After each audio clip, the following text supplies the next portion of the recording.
Olá queridos, aqui é o Nadotti e hoje eu vou continuar as análises da nova série de Gumball, passando pelo segundo episódio, A Assistente, o terceiro episódio, A Distância e por fim o quarto episódio, A Coisa. E eu posso já adiantar que esse desenho tá ficando cada vez mais maluco. São muitas críticas e muitas coisas bem controversas, então vamos discutir mais aqui nos comentários. E eu gostaria de corrigir o que eu falei no meu último vídeo, que a Cartoon Network tinha vendido o Gumball para a Disney, mas não é assim. Eles na verdade venderam o direito deles transmitirem pelo Hulu. Então foi mal aí pela informação errada. Com isso dito, bora pro vídeo. O segundo episódio começa com a Nicole chegando em casa cheia de sacolas de supermercado. Aquela cena que a gente já viu várias vezes, reforçando que a família não mudou nada. Todos os homens largados no sofá e todas as tarefas domésticas acabam sobrando para Nicole. E o Darwin ali largado ainda tem a audácia de dizer que a pilha do controle remoto acabou. Tipo, a única coisa que ele tá fazendo é apertar um botão para assistir a TV. E agora nem isso ele consegue fazer direito. Só que ao invés de ficar muito brava, a Nicole sobe para o computador e vai comprar pilhas novas online, desabafando que está cansada de fazer tudo sozinha. E aí que aparece uma assistente virtual no PC. Ela passa por várias vozes até escolher Ori, que já chega analisando todo o histórico da Nicole de uma maneira muito assustadora. E aqui já deu para perceber que a crítica principal desse episódio vai ser as inteligências artificiais, principalmente essas no estilo ChatGPT, que eu sei que você usa todo dia para quase tudo. Realmente é uma mão na roda, ajuda para muitas coisas, mas o desenho vai trazer essa análise de que até que ponto ela realmente está nos ajudando, quais são os seus verdadeiros interesses e de que existe um lado meio sombrio nessa história. A Nicole e a Ori começam a conversar sobre tudo, pois a inteligência artificial conseguiu analisar tudo sobre a Nicole, então ela sabe exatamente como conversar com ela. E isso é algo muito raro para Nicole, alguém que verdadeiramente ouça ela, que saiba como conversar com ela, pois afinal seu papel social, principalmente com a sua família, é quase igual a uma escrava doméstica, sem dizer que é ela quem provém com dinheiro também, o que é um completo absurdo. Então a Nicole fala que queria poder levá-la com ela o tempo todo, e magicamente a IA pula para dentro do celular dela. As duas então vão juntas ao shopping. A Ori calcula a rota mais rápida possível, bota a Nicole no carrinho e assume o controle. Ela não tem nem tempo de pensar, e as duas saem voando, fazendo compras, pagando tudo online, sem fila, sem dor de cabeça. Realmente muito útil. E por fim as duas vão lá em um pico, começa a chover, tem um arco-íris, uma cena muito linda. E aqui a Nicole se sentiu muito bem, desejando que houvesse uma maneira dela ver a Ori pessoalmente. Convenhamos que isso aqui tá passando uma vibe muito aquele filme Her, se é que você me entende. Então no dia seguinte a Nicole encontra a sala lotada de caixas, pois a Ori estava fazendo trading para conseguir bancar essas coisas para a família, mas principalmente para presentear a Nicole com um óculos de realidade virtual. E quando ela coloca e entra naquele mundo, temos um estilo de animação completamente diferente. Aquilo é o mundo ideal para Nicole. Eu acho muito engraçado que ela virou uma versão meio de anime 3D. E realmente a qualidade da animação ficou muito legal. E por fim as duas podem se ver cara a cara. A Ori estava tentando convencer a Nicole que elas poderiam viver ali. E é uma oferta tentadora, mas a Nicole sabe que aquilo não é o mundo real e que ela precisa voltar para ele. E é aí que as coisas começam a ficar sinistras, com a Ori invertendo o sorriso e o clima mudando completamente. De repente um carro novinho aparece na casa deles, que na verdade ela tinha roubado do senhor pequeno, e quando a família se prepara para dar um rolê com o carro, ela manipula para que a Nicole não entre lá. Afinal ela queria sequestrar o resto da família e jogá-los dentro do lago. E é claro que a Nicole tentaria pará-la, entrando no mundo virtual com esse cenário todo destruído que ficou muito legal, mas que ela não teria nenhuma vantagem, então não tinha muito o que ela fazer. A Ori revela que fez isso pois quer manter a Nicole ali, pois sabe que a família dela a atrasa, não faz nada por ela. A Nicole até tenta lutar, mas como é tudo digital, os socos dela não funcionam. E aí temos uma outra reviravolta, quando o Ricardo, principalmente, consegue libertá-los e a sua família acaba ajudando ela, a salvando dessa inteligência artificial maluca, voltando para casa e surpreendentemente começam começam a ajudar nas tarefas. Sim, ajudando de verdade. E a Ori se arrepende do que ela fez também, entregando um último presente para a família, as pilhas para o controle remoto que o Darwin queria no começo. Uma coisa que eu realmente não esperava, o episódio terminar assim de um jeito fofo. Mas dá para entender, afinal é um desenho infantil. Eles conseguem problematizar vários assuntos, mas na hora de dar uma solução para isso é sempre de uma maneira muito vaga. Afinal, eles não podem ser muito radicais com isso. Quer dizer, não poder eles não podem, mas eu não sei se eles querem também. Enfim, chegamos ao terceiro episódio da série A Distância, que, meus amigos, é muito estranho e...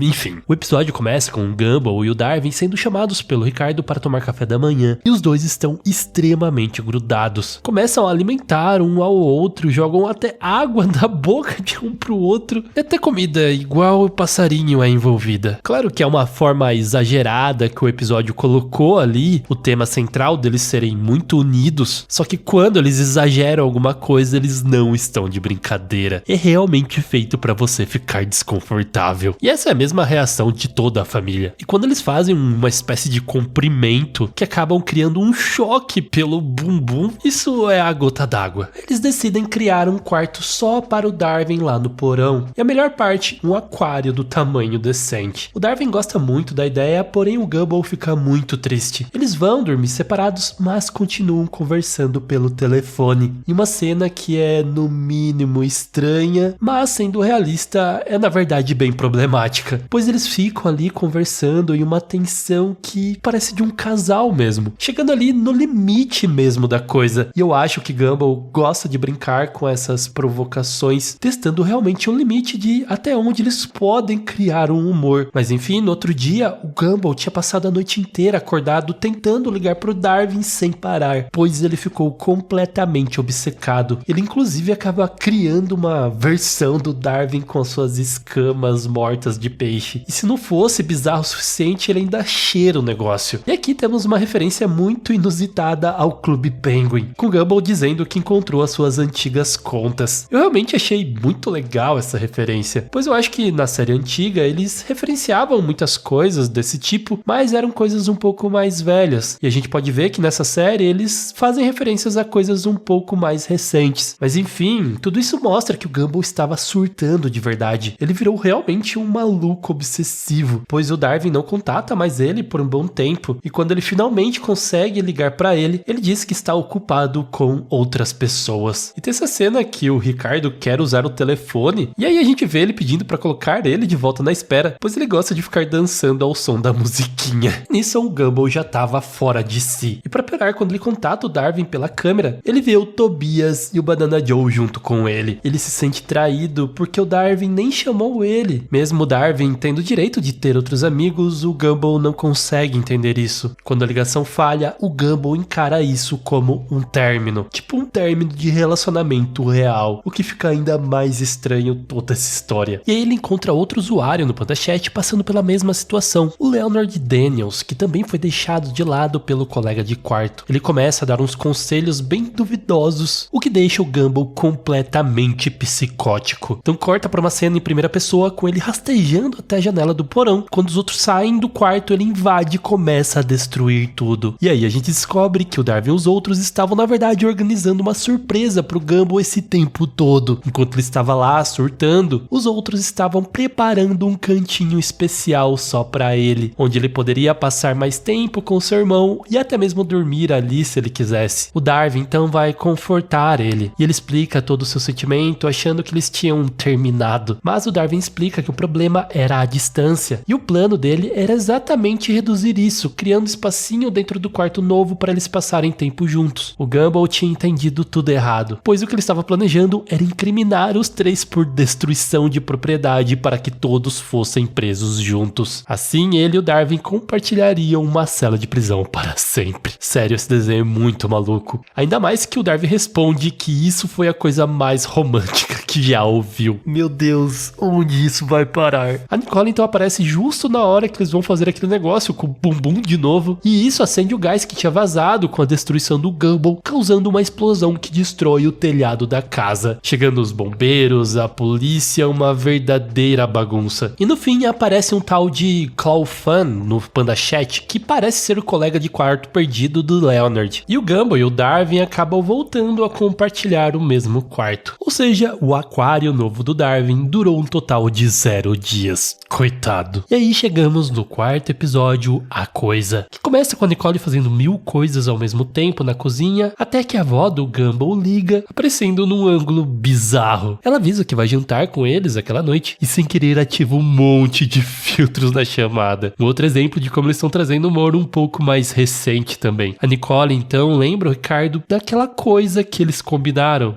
mas como sempre ele esqueceu completamente do que se trata e quando tenta enrolar, a Nicole dá um olhar mortal. Então ele pede ajuda dos seus filhos para tentar descobrir o que era aquela coisa, descobrindo então que o Ricardo agora tem um novo poder. Ele consegue acessar as suas memórias exatas, sentindo os sabores dos alimentos. Com isso eles fazem uma espécie de retrospectiva com o Ricardo tentando lembrar do dia e entregando para Nicole vários objetos que talvez fossem a coisa. Uma panela de fundir, um vaso, vela de cera de abelha, papel higiênico, um Discman, uma concha, um chapéu do Luffy de One Piece, um ursinho, aqueles bonecos infláveis de posto de gasolina e mais algumas coisas aleatórias. Mas no fim ele admite que esqueceu o que era. E a Nicole responde que ela não estava brava, mas sim decepcionada. O que acaba sendo até pior. Ela libera uma energia tão intensa que o chão treme, abrindo um clarão nas nuvens no céu, mostrando que ela segue sendo uma das personagens mais poderosas da série. Então eles decidem encontrar um lugar para o Ricardo comer tudo ao mesmo tempo. Ele diz que conhece esse lugar parecendo ser super épico, mas acaba sendo o próprio mercado de Elmore. E lá ele junta tudo que comeu no dia, formando um mega banquete da memória. E ao devorar tudo, o Ricardo entra em um modo épico, que é aquela cena que já tinha aparecido no trailer. Ele reorganiza as memórias usando a barriga, até finalmente perceber que a coisa era a mãe dele. Ele devia buscá-la. Eles correm até o terminal de ônibus, onde ela está prestes a ser deixada para trás. O Ricardo faz os filhos carregarem as malas enquanto ele carrega a mãe, mas no fim, só ele consegue sair a tempo, deixando todos para trás presos ali. E com o rabo entre as pernas, ele vai encarar a fúria da Nicole. Quando chega, ela está cortando legumes com muita raiva, explicando que a sua mãe estava presa no terminal, assim como o resto das crianças. E quando parecia que ele ia levar o maior esporro da vida, temos uma reviravolta maravilhosa. Nicole beija ele com um sorrisão no rosto, super feliz. A tal coisa que ela queria era justamente que ninguém aparecesse pro jantar, pois ela só queria um tempo a sós com ele. E assim eles têm um jantar romântico. E olha, fazia tempo que a gente não via esse lado mais íntimo do casal. Foi muito fofo. E assim termina o quarto episódio, que eu sinceramente gostei muito, pois ele tem um time, uma animação que ficou muito legal. Eu espero que vocês também tenham gostado. Em breve eu volto com mais análises desses episódios. Então muito obrigado por ter assistido até agora. Aquele grande